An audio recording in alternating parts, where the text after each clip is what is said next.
Boa noite, pessoal. Mais um encontro, mais uma terça-feira, né? E a gente se reúne com muita alegria no coração, com a certeza de que nós estamos emanados num propósito de toda terça-feira a gente se abastecer. Eu vejo muito assim aqui, sabe? Toda terça-feira a gente vem, é como se a gente fosse abastecido de energia, e aí a gente tem um reforço na nossa disposição de também a gente se doar, né? Porque aí a gente vai fazendo um círculo virtuoso. Sempre é bom isso, a gente recebe, doa e doa, recebe, e assim vai, né? Bom, hoje na segunda terça-feira do mês, como a gente sempre lembra, é dia do tratamento espiritual, aliás, do tratamento que os nossos amigos espirituais vêm e vão dar assistência para aqueles amigos que vêm também para poder ser ouvidos, né? Então, eles se manifestam através dos médiuns, eles vão falar das suas dificuldades, às vezes alguns aceitam contar o que estão sentindo ou passando, outros às vezes não aceitam, mas o importante que a gente sabe é que todos somos assistidos, não só aqueles amigos que aqui a gente chama de amigos perdidos na ignorância, como também nós que trabalhamos, sabemos que somos muito ajudados, né? Todos nós somos sempre amparados. O trabalho numa casa espírita, ele começa muito antes da reunião, efetivamente, com os encarnados presentes. Então, a gente sabe que existe toda a preparação do ambiente, de todos aqueles que vão ter a oportunidade de se manifestar, e aí a gente aqui se coloca à disposição. Assim como a gente sabe que também uma parte desse trabalho é a gente estudar, é a gente abrir a possibilidade de aprender mais especialmente sobre nós mesmos, porque o nosso trabalho aqui é muito precioso. Enquanto encarnados, o nosso trabalho é de a gente aprender a se melhorar. E como é que a gente melhora se a gente não se conhece, né? Então, a gente vai fazer o início agora, com a nossa oração de abertura, para depois a gente ter a apresentação. Bom? Então, vamos lá? Eu peço que todos nós nos concentremos para a gente fazer a oração para o nosso início de reunião de hoje, tá bom? Pedimos a Deus, Pai e Mãe, de infinita bondade e misericórdia, que nos ampare, que nos fortaleça, a todos aqui presentes, encarnados e desencarnados. Que nós tenhamos fortalecido a nossa coragem, a nossa disposição, e que nós possamos, de alguma forma, ajudar e sermos ajudados. E que toda a energia, toda essa egrégora que aqui é feita, que aqui nos envolve, também possa ser espraiada, espalhada a todos quantos dela necessitam. E, além de tudo, tudo que nós aprendemos aqui, tudo que nós recebemos, também possamos assimilar e levar para o nosso dia a dia. E que tenhamos mais uma semana de paz. Que os nossos trabalhos de hoje continuem sendo abençoados. E que nós consigamos assimilar todas as lições que nos foram trazidas. Gratidão, Senhor, Deus, Pai e Mãe, que o divino manto de Mãe Maria nos envolva a todos, e muito amor e acolhimento.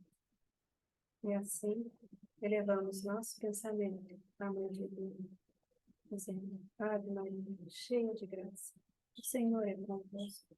Bendita sois vós entre as mulheres, bendito é o fruto do vosso ventre, Jesus.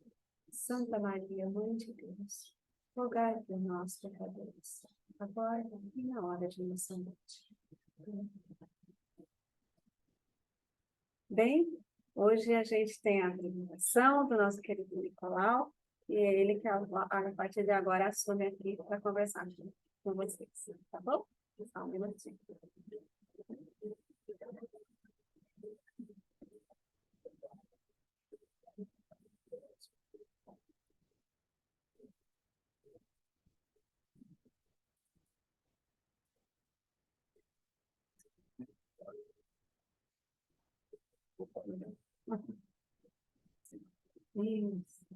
Oi, pessoal, boa noite. Vocês estão me ouvindo bem? Tudo jóia? Então tá bom. Pessoal, a gente vai trocar ideia com vocês, fazer um estudo em conjunto, sobre o tema da obsessão.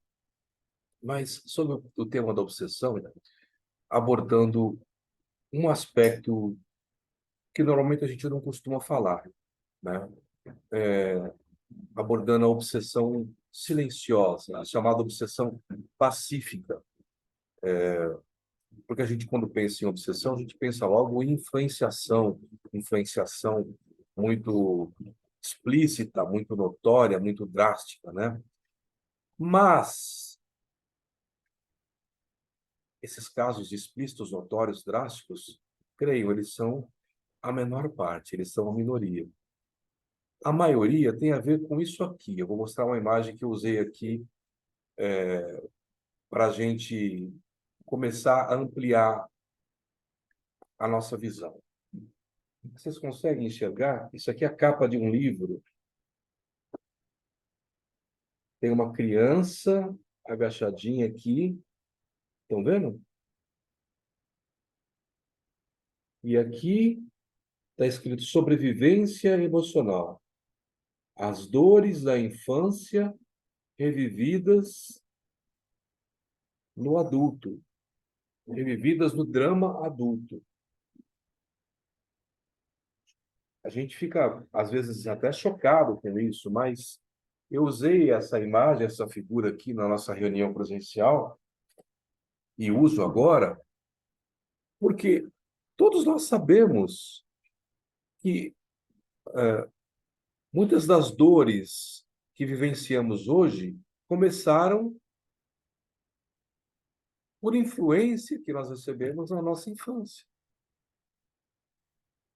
Agora, será que só as crianças são influenciadas pelas pessoas? Claro que não. Pessoas influenciam pessoas. Nós recebemos influência e influenciamos também.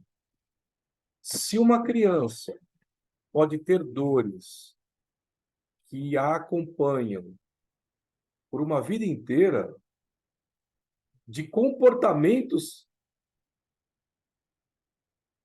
que aconteceram com ela, envolvendo ela, imaginem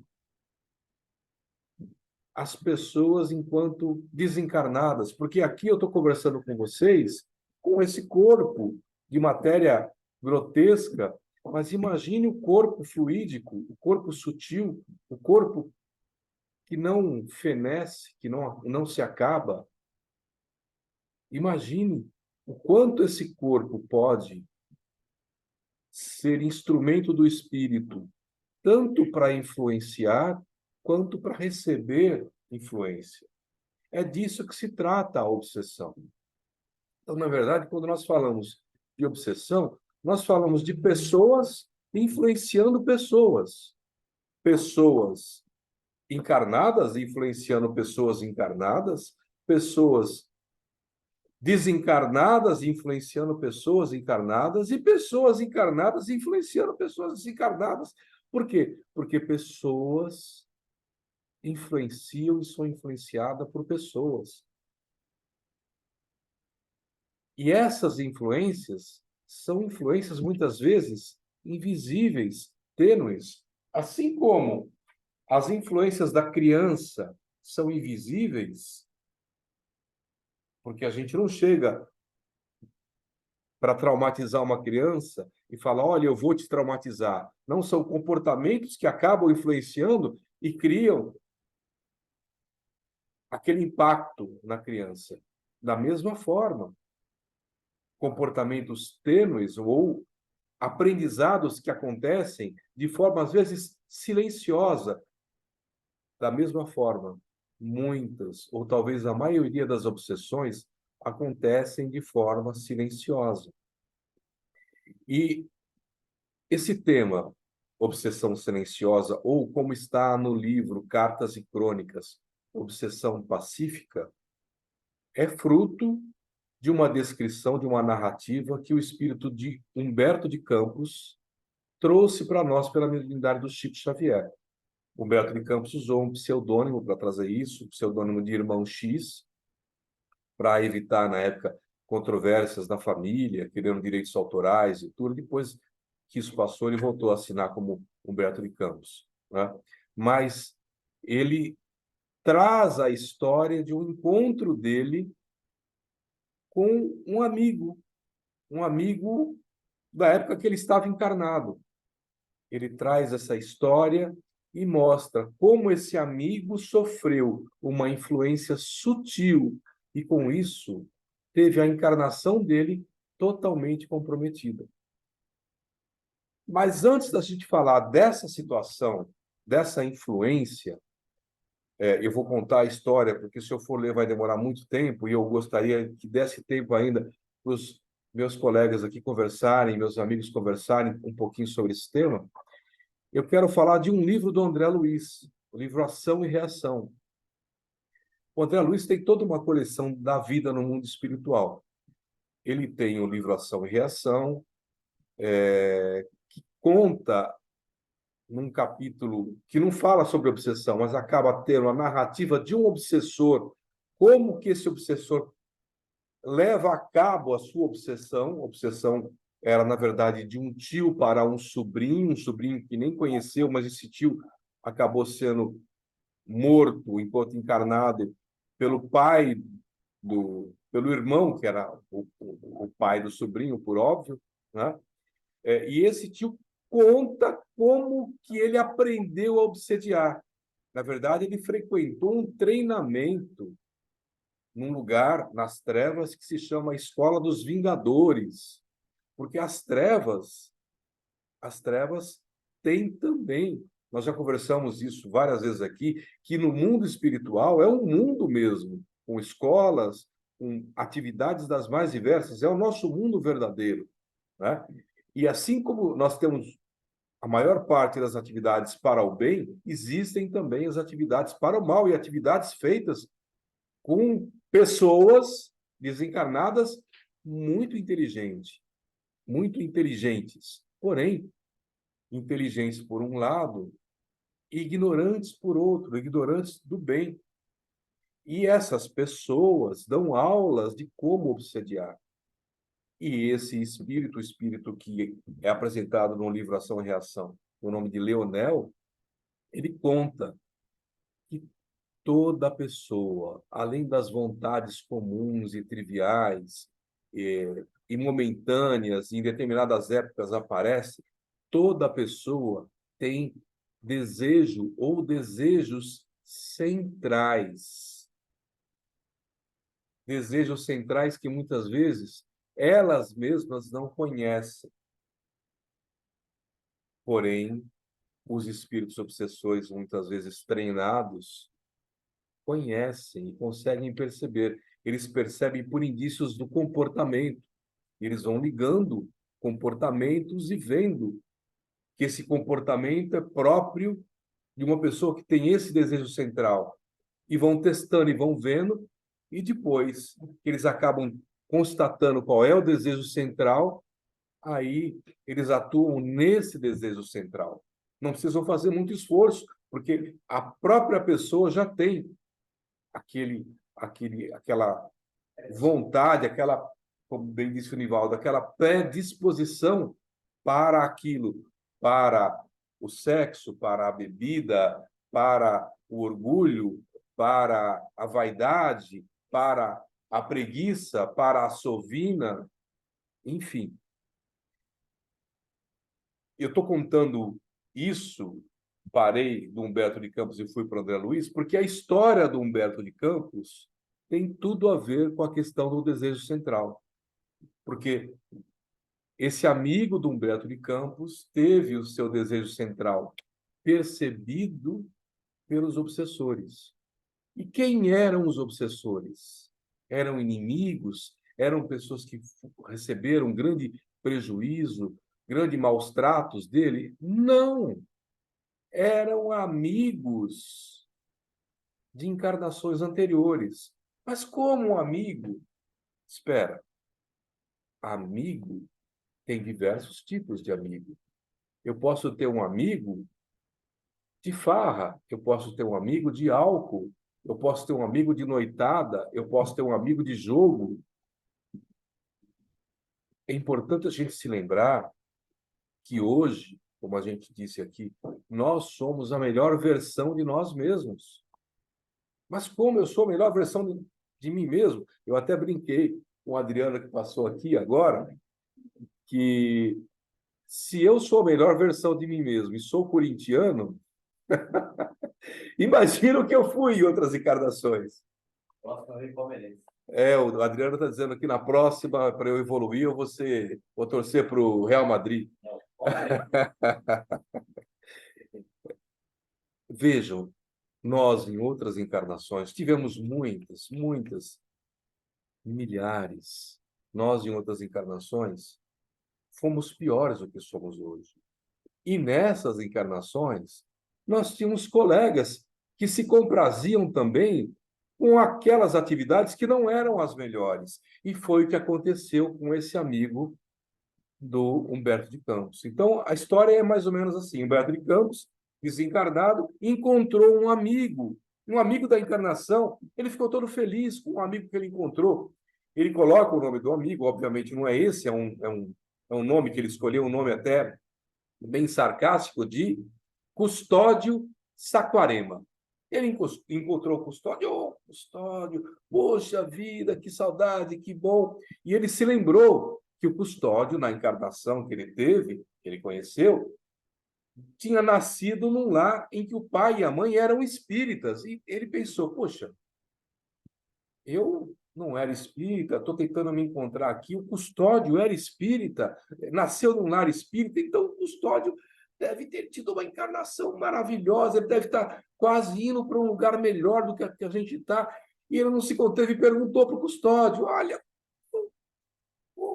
como foi sua encarnação? Esperando que ele fosse receber esta notícia. O Custódio pescou e falou: oh, meu amigo, olha, eu estou na base do ganhou, mas não levou. Como assim?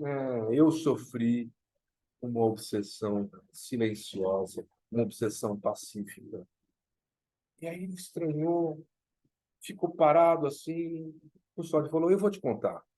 E aí ele começou a narrar que ele, antes de encarnar, a exemplo de muitos de nós, ou de quase todos nós, porque nós não estamos ligados à toa, se nós estamos vendo esse vídeo, é porque nós temos ligação uns com os outros.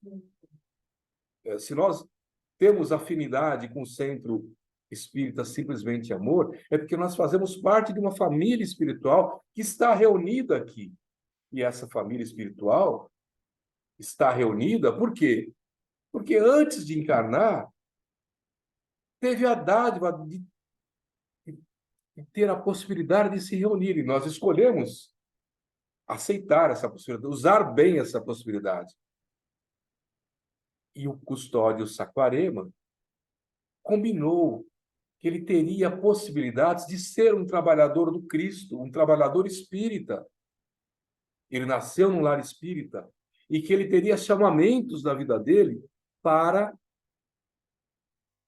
poder dar de si e, com isso, realmente se melhorar e voltar para a pátria espiritual em condições melhores do que a que ele estava quando reencarnou. Só que ele não contava com essas companhias, que são naturais, que todos nós temos. E, como eu disse, em outras vidas, nós fomos piores do que nessa. E essas companhias, o que elas queriam? O que um espírito pouco esclarecido, um espírito ignorante, ou um espírito ligado a prazeres materiais, quer de alguém que está na matéria? Ele quer as sensações. Porque o espírito ligado a prazeres materiais, ele não consegue. A gente estava falando de um prato gostoso, o Adriano lembrou, lasanha. Ele não consegue devorar uma lasanha e sentir aquele sabor daquele molho, aquele recheio. Ele não consegue. Mas nós que estamos encarnados aqui, nós conseguimos. Então, se o espírito ignorante, cria um vínculo fluídico com a gente, ele consegue captar um pouco dessa sensação que eu tenho, que a pessoa tem, desfrutando daquela lasanha. Lógico que a gente não vai começar agora a falar, ah, então eu não vou comer nada, não vou fazer nada. Não, não é isso. Porque esta ligação acontece quando nós damos brechas, e nós só damos brecha quando a gente pratica exageros, né? Exagero em comer, exagero em beber, exageros de um modo geral. Ultrapassamos o limite do razoável, do bom senso, né? Porque nós estamos no mundo material e temos que viver como pessoas normais no mundo material, comendo a lasanha, tomando vinho, sim, mas tudo com razoabilidade, tudo para o bem, né? Na hora que eu já me embriago, opa, eu abro possibilidade de alguém que quer ter a sensação da embriaguez, a sensação do vinho, da cerveja, do que for, se aproximar e criar um vínculo. E esses amigos queriam ter essas sensações que eles tinham nas outras vidas com o Custódio Saquarema. E o que eles fizeram? Eles descobriram o desejo central do Custódio Saquarema, que no final eu conto para vocês. Mas a questão é que sempre que o Humberto Saquarema, ou Custódio Saquarema, estou misturando o nome do personagem com o nome do autor, Humberto de Campos, com o Custódio Saquarema.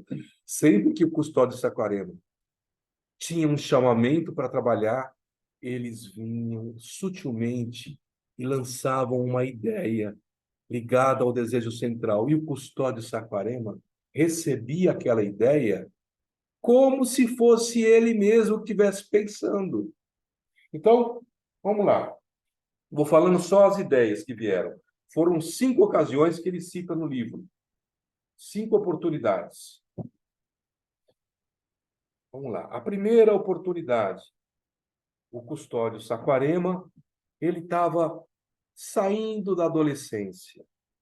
Ele começou a receber os primeiros chamamentos para o trabalho dos pais, das pessoas do centro em que ele frequentava e que os pais frequentavam. E aí, o que os amigos, entre aspas, os vampiros espirituais, sopravam para ele? Coisas da alma, Custódio. Nada disso. A sua hora é de juventude agora, de alegria, de sol. Ah, deixa a filosofia para depois. Custódio, é mesmo, né? Estou pensando isso, é melhor. E foi passando, e foi passando, e foi passando. Até que veio o segundo chamamento. O segundo chamamento veio quando o Custódio se formou. Ele se formou advogado, depois ele foi advogado, foi financista. Assim que ele se formou, de novo, vieram pela intuição dos protetores, as pessoas falarem, Custódio, vamos trabalhar na seara do Cristo, olha o centro, olha agora que você está formado e tal. Aí de novo veio aquela ideia como se fosse dele. Agora? Não, agora não é a ocasião oportuna.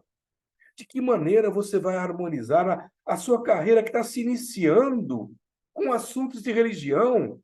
Custódio, Custódio, observe o critério das maiorias. Não se faça de louco. E o Custódio novamente debandou. E passou o tempo. O Custódio foi vivendo e se casou. E aí, depois, como homem casado, homem de responsabilidade, veio novamente o chamamento para ele. E de novo vem a ideia dos amigos, entre aspas. Custódio, não ceda. E as responsabilidades que você tem agora com a família? Custódio, você tem que trabalhar, você tem que ganhar dinheiro, você tem que obter posição, você tem que zelar pela sua mulher, pelos seus filhos. E o Custódio, novamente, se deixou levar por essa ideia que ele achava que era dele e seguiu a vida. E o Custódio foi vivendo, homem maduro, já com relativo sucesso profissional. Os pais desencarnaram. Quando os pais desencarnam, é um momento realmente de reflexão para nós. É um momento que a gente pode se conectar com as coisas espirituais, com a nossa origem. De novo veio o chamamento para ele. de novo. E aí vem os amigos soprando aquela ideia que ele achava que era dele. Custódio, veja que você tem mais afazeres, você tem toda uma vida social agora. Você não está preparado para a seara da fé. Sua seara é seus compromissos sociais. E o Custódio, de novo, cedeu. E o tempo foi passando. E o Custódio ficou velho. Ficou velho, ele até usa uma imagem bonita aqui, ele diz que chegaram para ele a velhice e a doença, essas duas enfermeiras da alma. Realmente, né? É muito interessante a maneira com que ele aborda, porque o enfermeiro cuida do doente, né? Então, às vezes a gente pensa que a velhice e a doença são para nos prejudicar, mas, na verdade, elas servem para que a gente possa passar a refletir nos valores essenciais da vida. E foi um momento, novamente, encontraram de abertura para chamá-lo para o trabalho, mesmo ele já estando velho, já estando com algumas doenças próprias da velhice e tal. E aí os amigos foram, os amigos entre aspas, né, os obsessores pacíficos foram sarcásticos. Falaram para ele: você, velho, que isso, Custódio? Que vai fazer você agora com o espiritismo? É tarde demais. Profissão de fé, mensagens de outro mundo. Que dirão de você, meu velho? Seus melhores amigos falarão que isso é uma loucura, isso é uma demência senil. Não tenha dúvida, os seus próprios filhos vão interditar você como ser um doente mental, inapto para a regência de qualquer interesse econômico. Você não está mais no tempo disso. E com isso, o Custódio abandonou o quinto e último chamado mais expressivo que ele teve, e assim encerrou a vida.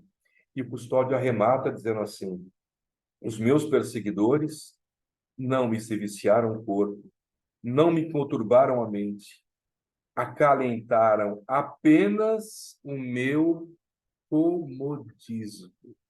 Olha o desejo central. O desejo de comodismo. O desejo de coisas fáceis, de vida fácil. E com isso, me impediram qualquer passo renovador. Lembrando, o que é a encarnação? A encarnação é a renovação de nós podermos fazer algo de forma diferente do que nós fizemos anteriormente. A nova oportunidade de nós termos de convivermos melhor com aquelas pessoas que a gente não conviveu anteriormente, fazermos uma performance. Eu sempre falo isso com o pessoal que me conhece, com a Camila que está aqui comigo, que trabalha comigo, que a gente sempre tem que ter um compromisso de uma performance cada vez melhor. É a, é a encarnação que faz essa renovação de oportunidade para nós. Então, ele volta da terra, diz ele: volto da terra, meu amigo Humberto de Campos, imitando o lavrador endividado e de mãos vazias, que regressa de um campo extremamente fértil, onde poderia ter amealhado inimagináveis tesouros e não o fez. E aí ele fala para o final, para Humberto de Campos: eu sei que você ainda escreve para os homens encarnados, então conte-lhes minha pobre experiência. Refira-se junto deles à obsessão silenciosa, à obsessão pacífica, perigosa, mascarada. Diga-lhes alguma coisa acerca do valor do tempo, da grandeza potencial de qualquer tempo na romagem humana. Então, essa é a história que eu queria trazer para vocês, para alertar a mim, em primeiro lugar, que sou o primeiro a ouvir o que eu falo, sobre o risco, sobre a necessidade da nossa vigilância, sobre a necessidade do nosso autoconhecimento, para que a gente raciocine nas ideias que nós estamos tendo, nos sentimentos que nós estamos tendo. E com isso eu vou fazer uma pausazinha dá tempo ainda, e pedir para a Fran e para o Liva falarem um pouquinho, depois eu encerro aqui. Espera aí. Vou levar para ele. Ah, vem cá, Fran, fala aqui um pouquinho.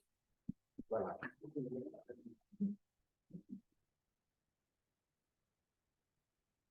Nicolau, ontem, gente. Enquanto o Nicolau apresentava, o que me ocorreu, eu acho que o meu insight foi no seguinte sentido. A gente está muito acostumado, e é muito mais divulgado, as características, são muito mais divulgadas as características de uma obsessão de ataque. Uma obsessão em que o obsessor vai apontar coisas que você tenha feito inadequadas para ele, para alguém de quem ele gostava, a obsessão de que é uma vingança e que fica na cabeça da pessoa e é um ataque à integridade daquele obsediado. E aí eu fiquei assim ouvindo e pensando, por que ele chamou de pacífica, né? Silenciosa. Silenciosa não é porque não deixa de falar, tanto é que os obsessores falavam, mas falavam de um jeito, como o próprio texto aponta, jeito mascarado de amizade. Então, é uma obsessão pacífica porque ela não parte para o ataque. Ao contrário, ela vem de uma forma insidiosa. E aí traz o pensamento como para que a pessoa pense, não só que é ela mesma que está pensando, porque geralmente a gente, nas obsessões, a gente sempre pensa mesmo que é a gente que está pensando e tal. Mas no sentido de que ela é tão insidiosa que vai ser o ataque vai ser de uma forma mascarada e torta, exatamente naquele ponto que a gente tem de dificuldade. Ou um dos pontos, que é uma das coisas que eu até comentei, é que a gente tem muitos pontos de dificuldade, né? Todos nós, acho que todos nós temos todos os defeitos, todas as dificuldades. E o nosso papel, na medida em que a gente começa a trazer para a consciência de o que eu estou fazendo aqui, qual que é meu propósito de vida? Ah, eu quero crescer, eu quero evoluir, aonde? Eu começo a diferenciar projetos materiais durante essa nossa vida de encarnados daquilo que eu quero construir comigo mesma como um ser. Então, assim, só sem falar muito, mas acho que o que eu queria contar é isso. O meu insight, não sei o de vocês, mas o meu nesse sentido, né?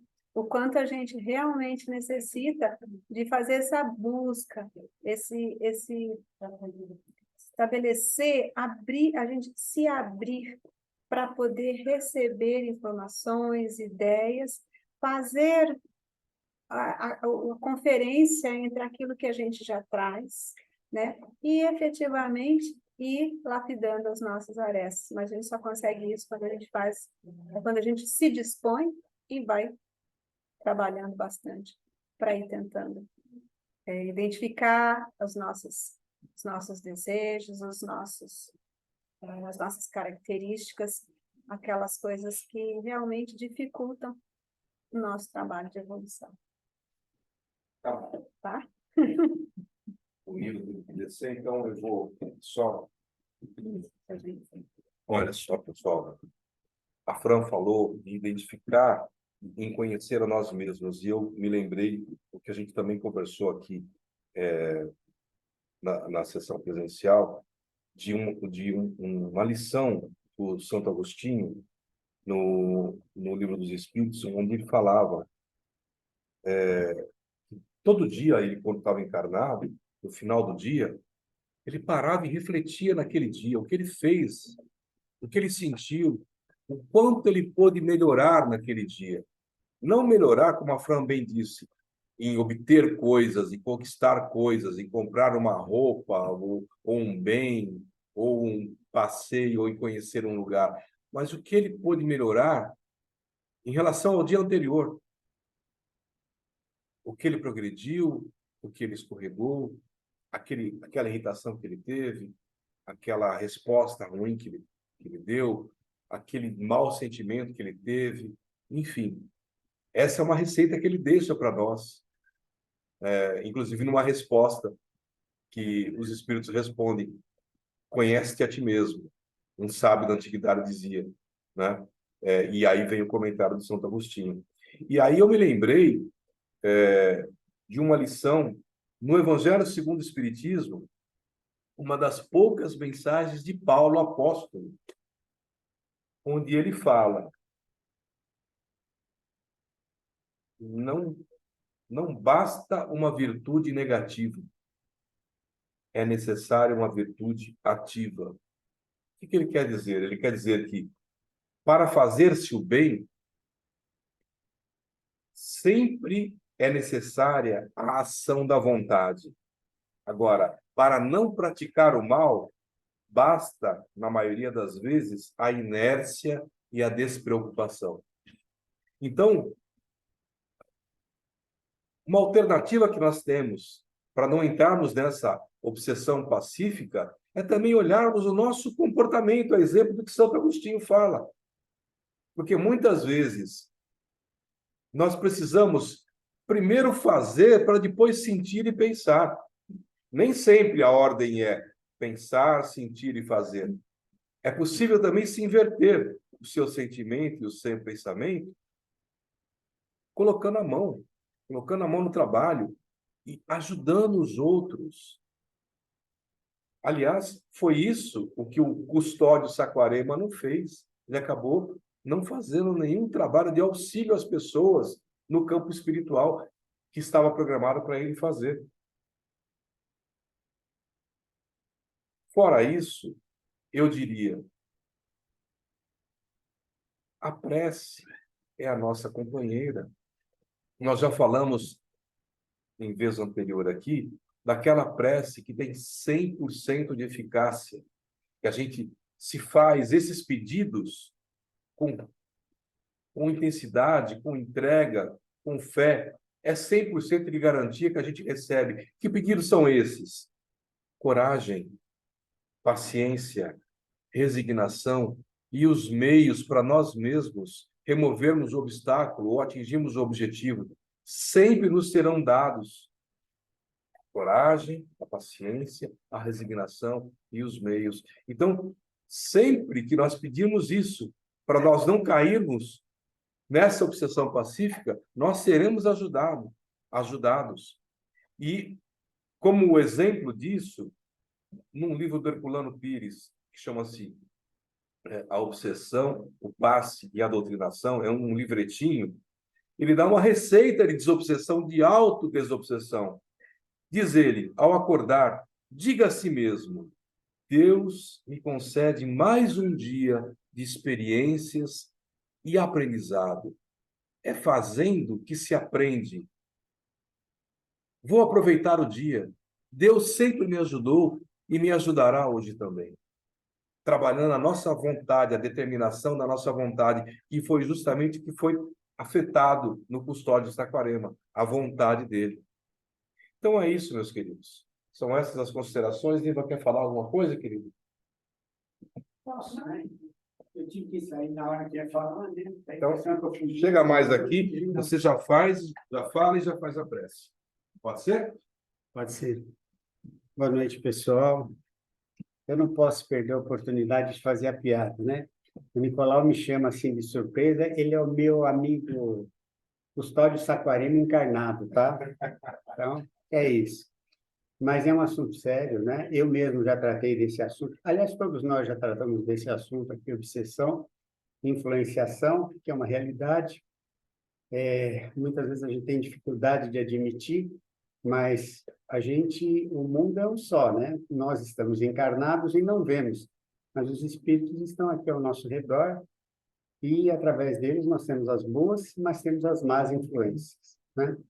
Então, esse caso específico, eu acho ele muito indicativo, porque é a questão mesmo, a Fran usou uma expressão aqui que eu acho que se aplica bem a isso. Por ser algo pacífico, algo velado, talvez seja mais insidioso. Porque quando você está enfrentando dificuldades materiais em decorrência da obsessão, fica mais fácil de você atentar que aquilo realmente pode ser uma obsessão. Você está passando privações, você está passando questões de ordem material. Aqui não. Se vocês perceberam aqui na narrativa, o nosso amigo Custódio, ele não passou dificuldade material nenhuma, pelo menos do texto não transparece isso. Então, ele foi tendo a vida dele mais voltada para o aspecto material, mas com uma certa tranquilidade. Então, por isso que uma obsessão como essa é insidiosa, né? É muito mais difícil, talvez seja muito mais difícil da gente perceber. Mas o que me resta aqui para a gente fechar, me ocorre aqui para a gente fechar esse assunto da obsessão, é a gente lembrar sempre que, primeiro, o que quebra, o que rompe o liame da obsessão é a ação do próprio obsidiado, é a nossa ação. Quando nós estamos sob a influência de terceiro, né, o ponto principal, a prece dos outros ajuda, o trabalho no centro espírita ajuda muito, nos dá força, mas o ponto principal, o elo só se rompe através da nossa ação. Então, se isso, por um lado, pode causar preocupação, por outro é motivo de alento, porque, de alguma forma, cada um de nós tem um grande mecanismo, está nas próprias mãos, né? Um grande mecanismo, um forte instrumento para tentar romper, no caso aí, esses liames que causam obsessão, essa ligação, né? Essa sintonia energética que acaba dando ensejo à obsessão. E, por outro lado, também, é uma questão interessante, porque, veja, no caso do Custódio aqui, era alguma coisa que ele não se apercebeu.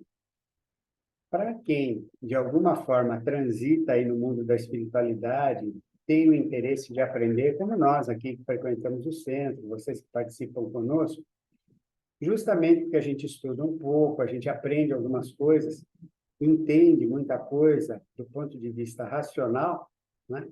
E, portanto, a partir daí, teoricamente, pelo menos, a gente tem mais condição de conseguir identificar uma obsessão ou uma situação que, no mínimo, se apresenta com uma grande possibilidade de ser obsessão, né? E mesmo nessas condições, quando a gente consegue isso, né, no dia a dia, é muito difícil da gente fazer esse rompimento. Não é uma tarefa fácil você quebrar essa sintonia, quebrar esse liame para pôr fim à obsessão. E aí, então, a gente volta e, pelo que eu peguei aqui no final, foi exatamente a conclusão do Nicolau. A pergunta é, o que a gente pode fazer para isso? E ele, de certo modo, já abordou, né? A oração, a consciência aberta, né? O autoconhecimento para a gente se conhecer, porque muitas vezes, é o exemplo do nosso amigo Custódio aqui, né? Aonde ele foi pego? Ele foi pego em alguma coisa que era dele, era inata dele, e que ele mesmo não percebia. Então, o autoconhecimento realmente é fundamental e a gente trabalhar. E trabalhar, eu diria, e aí é uma posição muito particular minha, né? É não só trabalhar para romper o elo, a sintonia que leva à obsessão, mas trabalhar pelo próximo. Isso fortalece a gente. Fortalece em que sentido, né? As nossas atitudes, vamos dizer que elas sejam simpáticas aos amigos espirituais, o próprio fato da gente trabalhar com a consciência aberta e com honestidade pelo próximo, né, nos torna uma alma mais leve, digamos assim, a nossa energia melhora e a possibilidade da gente atrair bons amigos espirituais que de alguma forma podem nos ajudar aumenta muito. Basicamente é isso, né? A energia daqueles para quem a gente trabalhou. Isso. E o Nicolau lembrou bem ainda, pegando o gancho aqui do que eu falei, né? E além da gente receber a energia daquelas pessoas para quem a gente trabalhou, em relação a quem a gente fez alguma coisa nesse trabalho. E no fundo, eu trabalho no bem, trabalho pelo bem. Hoje nós tivemos, só fica aí. Hoje nós tivemos, na sessão de desobsessão, a manifestação de um espírito que atua como guardião aqui, e que ele passou a ajudar a casa depois que a casa ajudou 2 netos dele que vieram aqui. Então, obviamente que você não tem que fazer o bem com vistas a receber de volta, mas é uma lei natural. Você dá e você recebe. É uma das leis naturais, ação e reação. Tudo aquilo que você emana volta para você. Se você emanou alguma coisa que é boa, vai voltar em forma de bondade. Se você emanou alguma coisa que é ruim, vai voltar em forma de coisa ruim, em forma de ruindade. É isso, minha gente. Já faço a prece de encerramento, então? Aguinha. Ok, pessoal. Então, se vocês estão com a água aí próxima, coloquem mais próximas, né? A gente vai fazer a oração de encerramento e aproveitar a bondade aí dos nossos amigos espirituais, dos guias aqui da casa, para fluidificarem a nossa. Pai amado, o sentimento maior neste momento é de gratidão.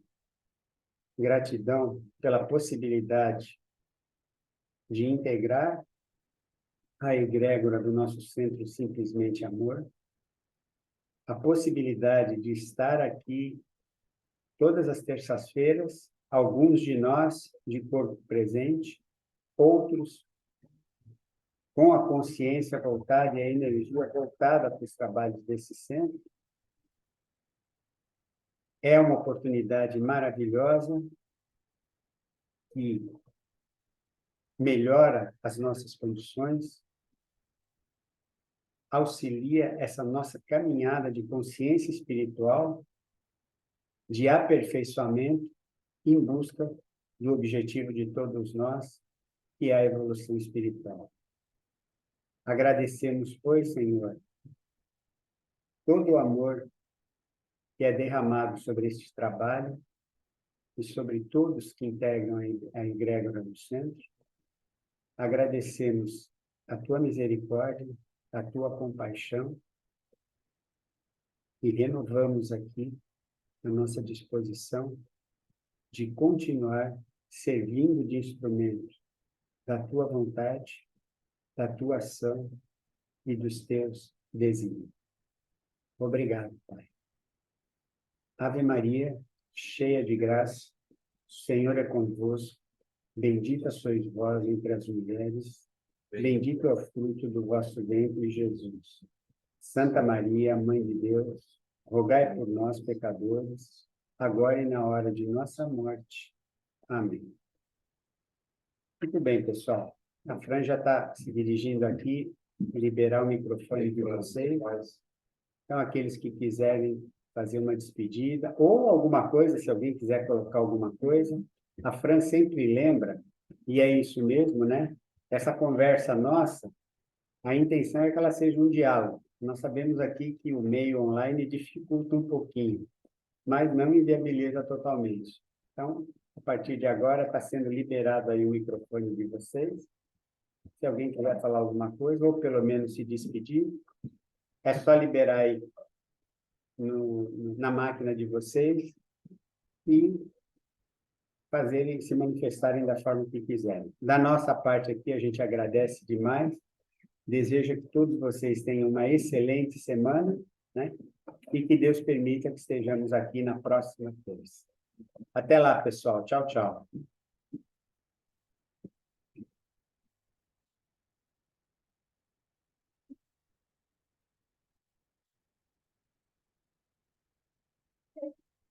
Estou tentando achar aqui o... Ok. Esse aqui parou de funcionar. Pelo menos não consegui.